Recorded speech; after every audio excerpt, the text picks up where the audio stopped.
Medina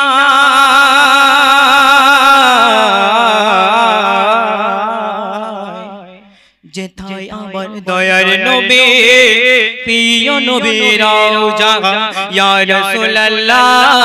ইয়া হাবিবাল্লাহ নারে তাকবীর মন যে আমার চাহের যেতে মন যে আমার চাহের যেতে সোনার ওই মদিনা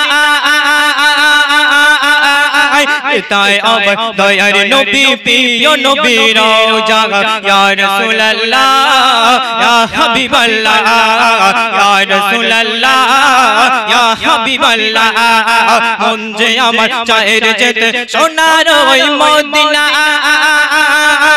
তাই আমার দয়ার নবী প্রিয় নবী রওজা ইয়া রাসূলুল্লাহ ইয়া হাবিবাল্লাহ ইয়া রাসূলুল্লাহ ইয়া হাবিবাল্লাহ নবীর দেশে যাওয়ার তরে মন ধরেছে বায়না তোর বরতে একলা আমি মনটা থাকে চায় না নবীর দেশে যাওয়ার তরে মন ধরেছে বায়না তোর বরতে একলা আমি মনটা থাকে চায় না জিয়ারত চলছে দেখে জিয়ারত চলছে দেখে হাজিদের ওই কাফেলা যেতায় আমার দয়ার নবী প্রিয় নবী রওজা ইয়া রাসূলুল্লাহ ইয়া হাবিবাল্লাহ ইয়া রাসূলুল্লাহ ইয়া হাবিবাল্লাহ মন যে আমার চাহের যেতে সোনার ওই মদিনা যেতায় আমার দয়ার নবী যেতায় আমার দয়ার নবী প্রিয় নবী রওজা ইয়া রাসূলুল্লাহ ইয়া হাবিবাল্লাহ ইয়া রাসূলুল্লাহ ইয়া হাবিবাল্লাহ বলো হাজি ভারত হতে আরবটা আজ কত দূর নবীর শানে সালাম দিলাম পৌঁছে দিও মনের সুর জোরে বলেন সুবহানাল্লাহ নারে তাকবীর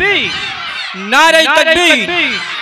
বলো হাজি ভারত হতে আরবটা আজ কত দূর নবীর শানে সালাম দিলাম পৌঁছে দিও মনের সুর নবীর শানে সালাম দিলাম পৌঁছে দিও মনের সুর মনে আমার ছিল আশা মনে আমার ছিল আশা যাওয়া কি গো হবে না যেতায় আমার দয়ার নবী প্রিয় নবী রওজা ইয়া রাসূলুল্লাহ ইয়া হাবিবাল্লাহ ইয়া রাসূলুল্লাহ ইয়া হাবিবাল্লাহ শেষ কথায় আমার প্রিয় কবি খয়রুল ইসলাম সাহেব শেষ কথার মধ্যে কি মিসাল দিচ্ছে একটু মনোযোগ আকর্ষণ করবেন শুনতে কবি ভালো লাগবে পাখির মতো থাকতো যদি আমায় দুটি ডানা মেঘের সাথে ভেসে যেতাম মোর নবীজির ঠিকানা জোরে বলেন সুবহানাল্লাহ নারে তাকবীর পাখির মতো থাকতো যদি আমায় দুটি ডানা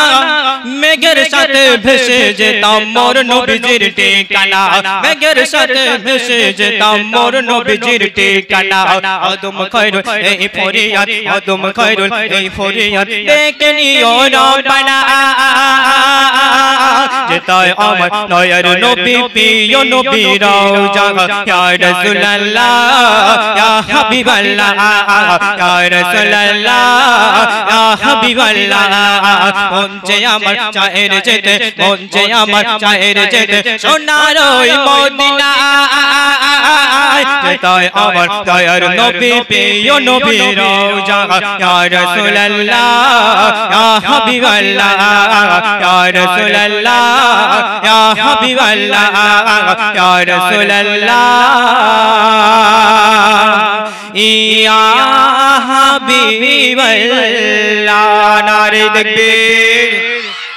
নারে তাকবীর